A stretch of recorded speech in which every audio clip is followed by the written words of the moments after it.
Selamat pagi anak-anak.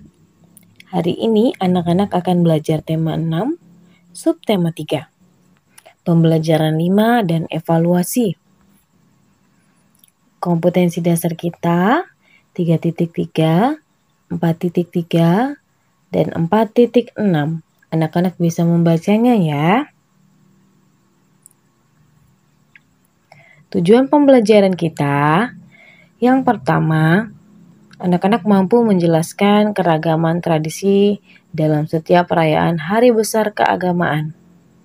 Lalu yang kedua, anak-anak mampu mengemukakan pendapat tentang manfaat keberagaman dalam kehidupan sehari-hari.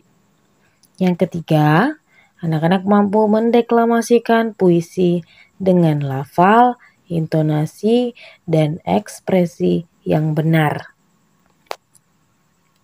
Kita akan masuk tentang materi Hari Besar Keagamaan. Tentunya anak-anak tahu bahwa di Indonesia ada 6 agama. 6 agama yang dianut oleh masyarakat Indonesia. Yang pertama itu ada agama Islam. Nah, hari besarnya Idul Fitri, Idul Adha, tahun baru Islam, Maulid Nabi, dan Isra Miraj. Nah, kemudian Kristen. Ada Natal, Paskah, dan kenaikan Isa Al-Masih. Lalu Katolik ada Natal, Paskah, dan kenaikan Isa Al-Masih. Hindu, Nyepi, Galungan, dan Kuningan. Kalau Buddha ada Waisak, Asada, dan Katina. Konghucu ada Imlek dan Cap Gome. Nah, setiap hari besar keagamaan memiliki makna tersendiri bagi umat yang merayakannya. Setiap umat beragama harus saling menghargai keagamaan hari besar keagamaan. Ya. Jadi, setiap warga negara Indonesia itu pasti memiliki agama yang berbeda-beda. Maka ketika seseorang melaksanakan kegiatan keagamaannya, kita harus menghargai, tidak boleh memaksakan kehendak kita kepada orang lain. Nah, misalnya ketika umat muslim merayakan Idul Fitri, maka kita bisa menghargainya dengan cara mengucapkan selamat Idul Fitri kepada teman-teman kita yang beragama muslim. Dan sebaliknya ya. Keragaman tradisi dalam setiap perayaan hari besar keagamaan. Nah, setiap agama memiliki hari besar keagamaan masing-masing. Setiap perayaan hari besar keagamaan memiliki makna penting bagi pemeluk agama yang merayakan. Kita harus menghargai, menghormati teman atau tetangga kita yang sedang merayakan hari besar keagamaan. Nah, seperti yang Ibu contohkan tadi ya. Nah, yang paling dekat dengan kita, di sekitar kita itu ada, kalau di sekolah ada guru, ada teman, kemudian kalau di rumah ada tetangga ya. Nah, jadi kita harus saling menghormati, harus saling menghargai ya. Nah, Ibu punya poster. Nah, Bhinneka Tunggal Ika, berbeda-beda tetap satu, tetapi tetap satu. Nah, kita beda agama tapi tetap bersatu, Indonesia. Nah, inilah harus yang anak-anak harus ketahui, pedoman negara kita yaitu Pancasila ya. Nah, di Pancasila, kemudian di burung Garuda lambang negara Indonesia ada Bhinneka Tunggal Ika di kakinya ya, harus ingat ya, yang artinya berbeda-beda tetapi tetap satu. Kemudian Ibu akan jelaskan tentang tanda jeda pada saat membaca puisi. Nah, minggu lalu anak-anak sudah belajar ini. Tapi Ibu akan jelaskan lagi ya. Yang harus diperhatikan, perhatikan tanda yang ini ya. Perhatikan tanda yang ini. Nah, tanda garis miring 1 artinya tanda ini memiliki makna berhenti sesaat untuk bernafas. Jadi, pengaturan nafasnya ketika membaca puisi itu ketika ada tanda jeda ya. Nah, fungsi tanda yang satu ini hampir sama dengan tanda koma. Tanda koma yang ada dalam bacaan ya.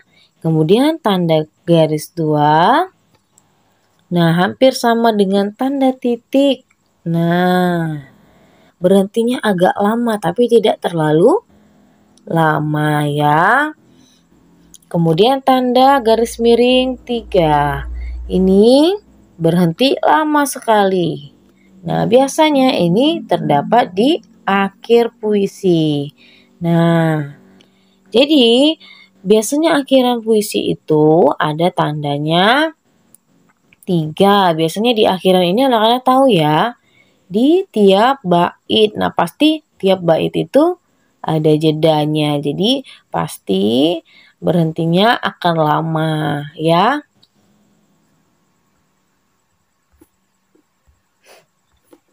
Lalu Ibu akan tampilkan perbedaannya. Lihat, Ibu akan bacakan puisi yang sebelum diberi tanda jeda. Ibu akan membacanya tanpa jeda.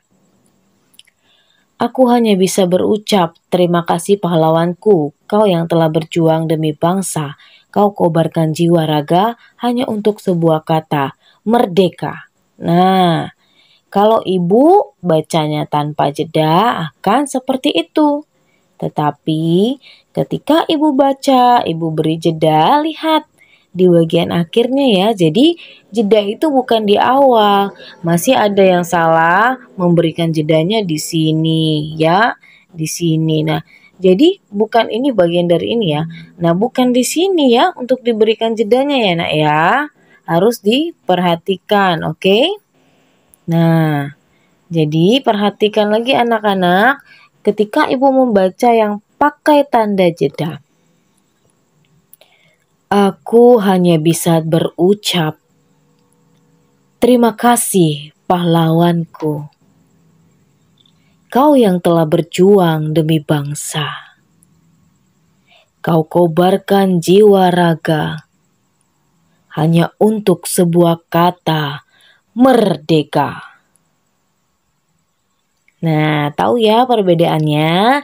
Ketika ibu membacakan baris per baris, maka akan ada jeda. Bukan seperti membaca paragraf ya. Lihat, aku hanya bisa berucap. Jeda, terima kasih pahlawanku. Jeda, kau yang telah berjuang demi bangsa. Jeda, kau kobarkan jiwa raga. Jeda, hanya untuk sebuah kata, merdeka. Nah, jedanya agak lama. Nah, seperti itu ya anak-anak. Biasanya yang seperti ibu katakan, tanda garis miring 3, tanda jeda yang lama sekali itu ada di akhir tiap baris. Itu ya. Nah, sekarang kita akan belajar tentang mendeklamasikan puisi. Nah, saat mendeklamasikan puisi, kita tentu menginginkan agar pendengar dapat memahami isi puisi dengan baik. Mendeklamasikan puisi berarti membacakan puisi yang disertai dengan gerak dan mimik yang sesuai. Nah, gerak itu tidak boleh berlebih-lebihan, apalagi mimik. Nah, tahu tidak apa arti mimik, nak? Gerak dan mimik. Nah, gerakan ini kita sesuaikan saat membaca puisi, apalagi mimiknya ya. Mimik ini wajah anak-anak. Jadi mimik itu adalah penampilan dari wajah anak-anak. Ketika puisi itu sedih, maka buatlah memang seperti sedih. Jangan ketika puisi itu puisi yang sedih tapi dibawakan dengan bahagia. Nah ya, dengan suara yang bahagia, dengan wajah yang bahagia, padahal puisinya sedih. Maka disesuaikan ya.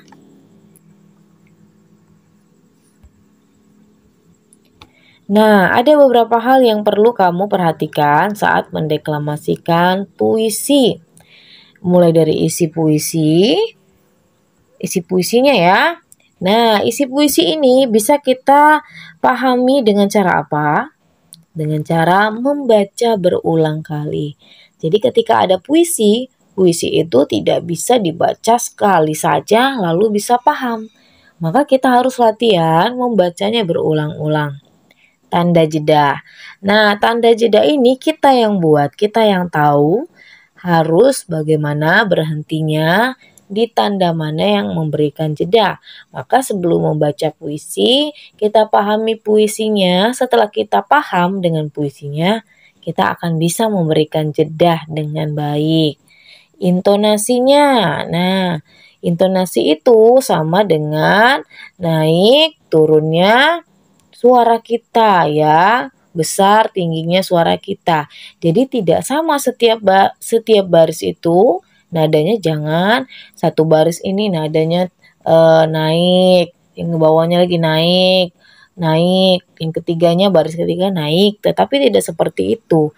Pahami intonasi ini ada naik dan turun. Kemudian lafal.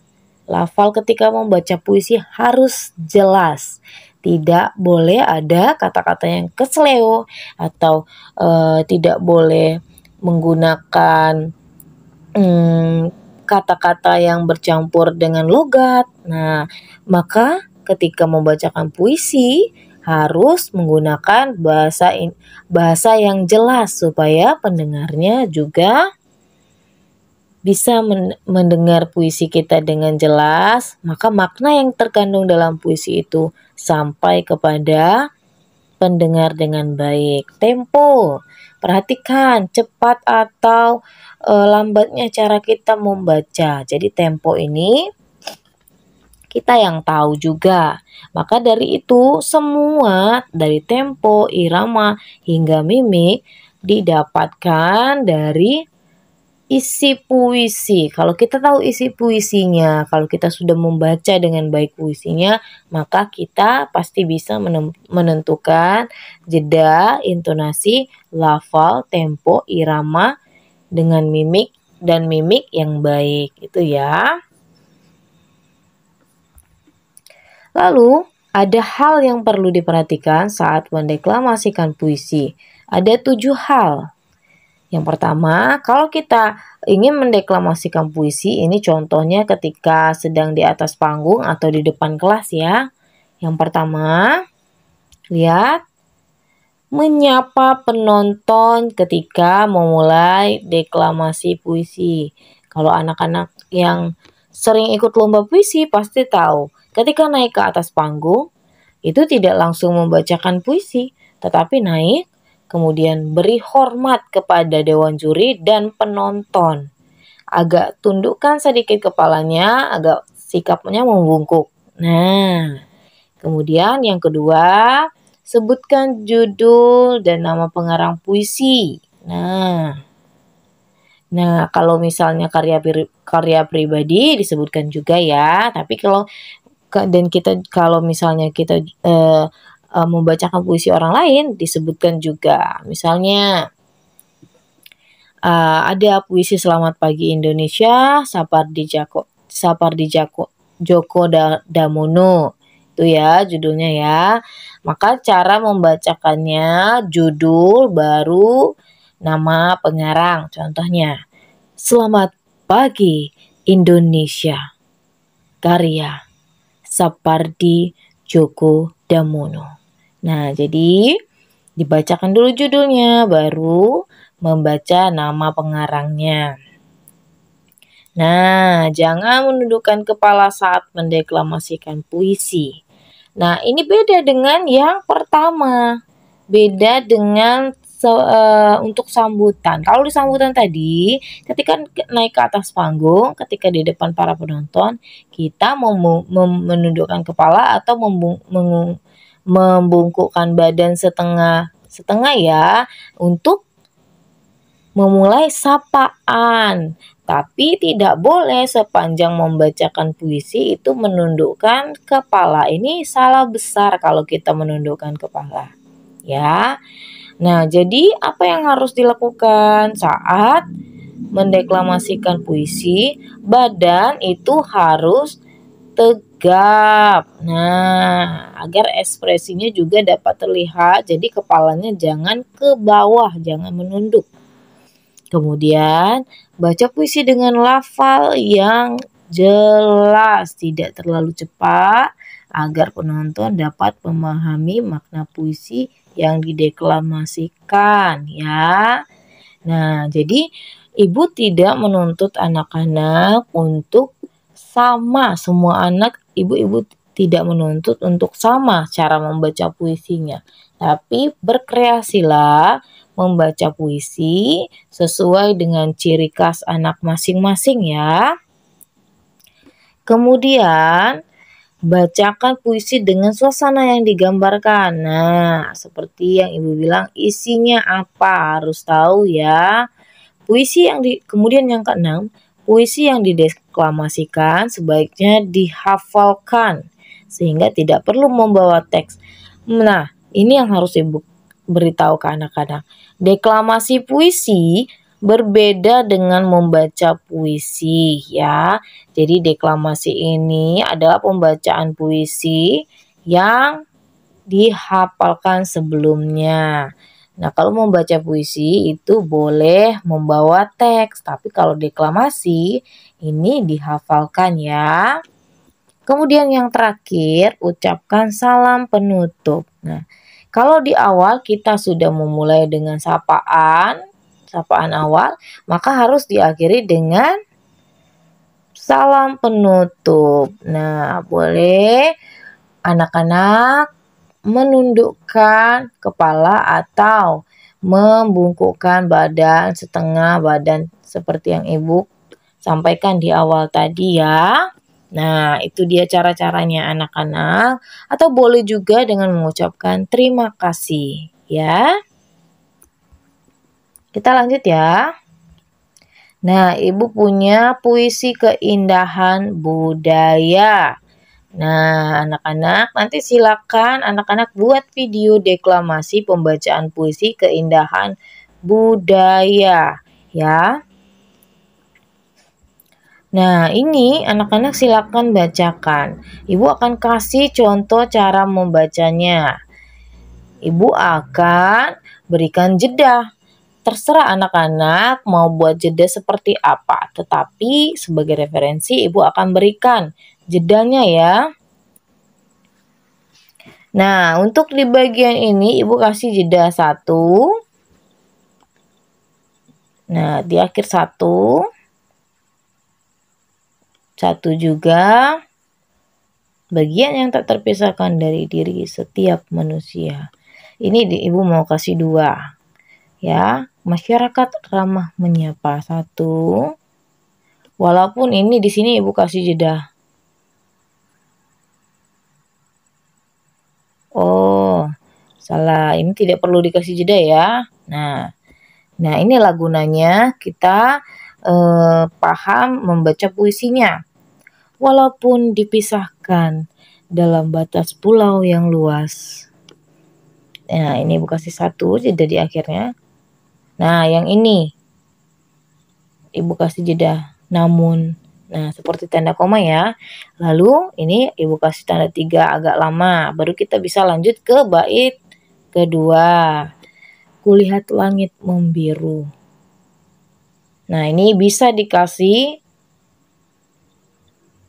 tanda 1 atau tanda 2 boleh. Mungkin ketika kulihat langit membiru, pandangannya mungkin bisa ke arah atas ya, supaya lebih mendalami puisinya. Bahasa yang tak kupahami mengalir ke dalam telingaku. Tanda 1 boleh, jeda 1. Tanda tangan-tangan, tangan-tangan baik selalu terulur untuk membantu. tangan-tangan baik. Ini boleh dikasih jeda 1. Selalu terulur untuk membantu. Nah, ini boleh dikasih jeda 1 ya. Karena dia seperti damailah Indonesiaku, seperti satu kalimat kemudian selamanya menjadi satu. Itu seperti satu kalimat juga ya. Nah, lalu di akhir harus ada akhiran selesai atau akhiran lama tanda 3. Nah, cara membaca puisi setiap orang pasti akan berbeda anak-anak. Maka kreasikan puisi ini sesuai dengan apa makna puisi yang anak-anak tangkap, apa makna puisi yang sudah anak-anak baca. Nah, kalau judulnya sudah tahu ya, keindahan budaya, maka ini akan dibawakan dengan lembut tapi sedikit tegas. Nah, ya, Ibu akan contohkan ya. Keindahan budaya. Karya Tias. Indahnya budaya kita. Begitu banyak ragam adat istiadat. Diwariskan dari generasi ke generasi. Bagian yang tak terpisahkan dari diri setiap manusia. Masyarakat ramah menyapa. Walaupun dipisahkan dalam batas pulau yang luas, namun tetap bersaudara dan satu tujuan. Kulihat langit membiru.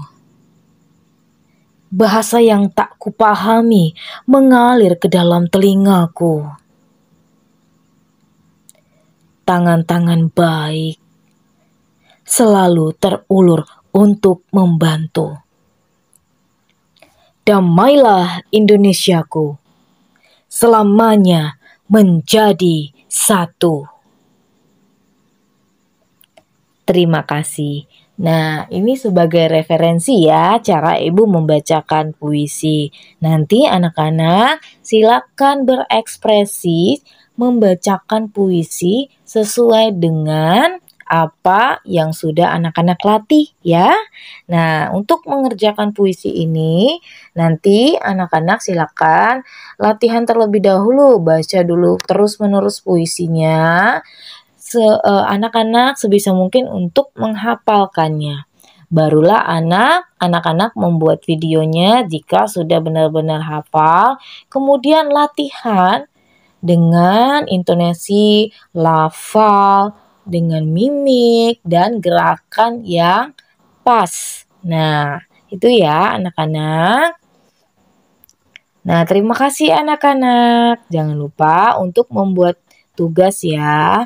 Ingat, untuk tugas puisi ini akan Ibu upload ke Classroom. Nah, tugasnya batas pengerjaannya sampai hari Minggu. Jadi hari Minggu anak-anak terakhir pukul 22 silakan dikumpulkan ya.